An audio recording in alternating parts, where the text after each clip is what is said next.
আসসালামু আলাইকুম। এডুয়া বিডি চ্যানেলের পক্ষ থেকে আপনাদের স্বাগতম। আজকে আমরা যে বিষয়টা নিয়ে আলোচনা করব তা হচ্ছে প্রাইমারি ভাইভায় লবিং কতটুকু কাজ করে। আপনারা প্রায়শই শুনে থাকবেন যে প্রাইমারি যখন নিয়োগ শুরু হয় তখন যারা লিখিত পরীক্ষায় উত্তীর্ণ হয় তারা বিভিন্নভাবে লবিং করার চেষ্টা করেন। এখন এই লবিং করতে গিয়ে আপনার অনেকেই দেখা যায় যে নিঃস্ব হয়ে যায়। যে পরিমাণ টাকা বা পয়সা অন্যের কাছে দিয়েছিল ওই টাকা আর ফেরত উঠাতে পারে না। এটা নিয়ে অনেক ঝামেলার সৃষ্টি হয়। তো আসলে কি প্রাইমারি ভাইবার লবিং কার্যকর হয়? এই বিষয়টা নিয়ে আমরা আজকে আলোচনা করব। আশা করি ভিডিওটা আপনারা শেষ পর্যন্ত দেখবেন। দেখলে আপনারা বুঝতে পারবেন যে আসলে এক্ষেত্রে প্রাইমারি ভাইবার লবিং আসলে কতটুকু কার্যকরী।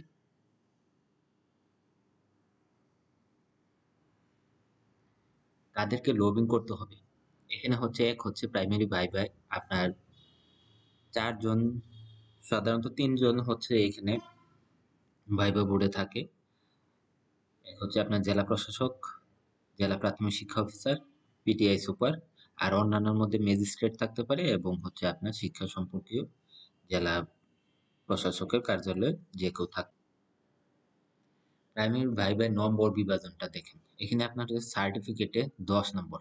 এখানে আপনি যার কাছে লবিং করেন, উপরে যে লোকগুলি বলা হয়েছে এই লোকগুলি যার কাছে আপনি যান কেউ এখানে আপনার হাত দিতে পারবে না। ১০ নম্বর আপনি পেয়ে যাবেন। আরেকটা হচ্ছে ড্রেস কোড এবং উপস্থিতি। আমরা এই যে ড্রেস কোড এবং উপস্থিতির উপর যে কথাটা বলছি এর বা যে ভিডিওটা দিয়েছি ওইখানে ওই ড্রেস কোড এবং উপস্থিতি যদি আপনি মেনে যান তাহলে আপনার দেখা যাবে যে আপনি কি পাসে পাসই পাবেন। তাহলে ভাইবা হচ্ছে আপনার নাম্বার হচ্ছে কত ১০।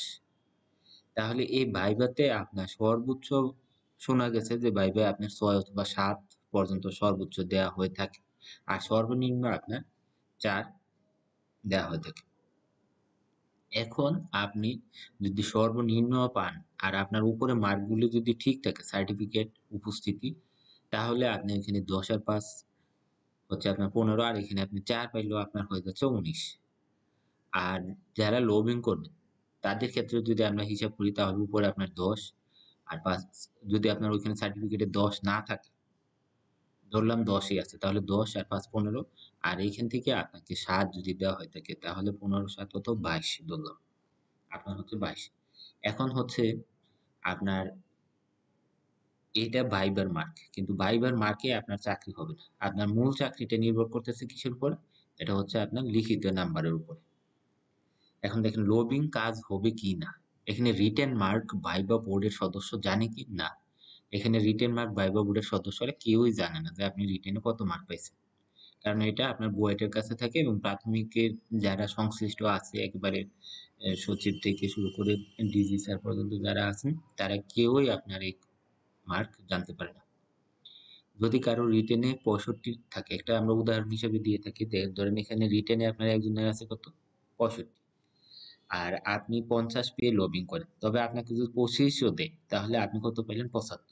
আর যে ৬৫ মার্ক যে পাইছে সে ১৫ পাইলেও সে ৮০ হয়ে যাচ্ছে। অর্থাৎ আপনি লবিং করলেও আপনার যদি মার্ক কম থাকে রিটেনে তাহলে আপনি কোনোভাবেই আপনি কি পাবেন না, চাকরি পাবেন না।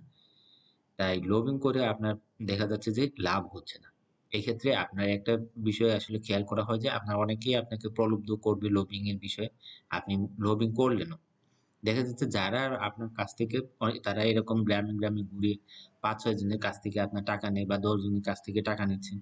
এখানে শোনা যাচ্ছে যে হিউজ অ্যামাউন্ট ১০, ১২, ১৫ লাখ করে টাকা নিচ্ছে।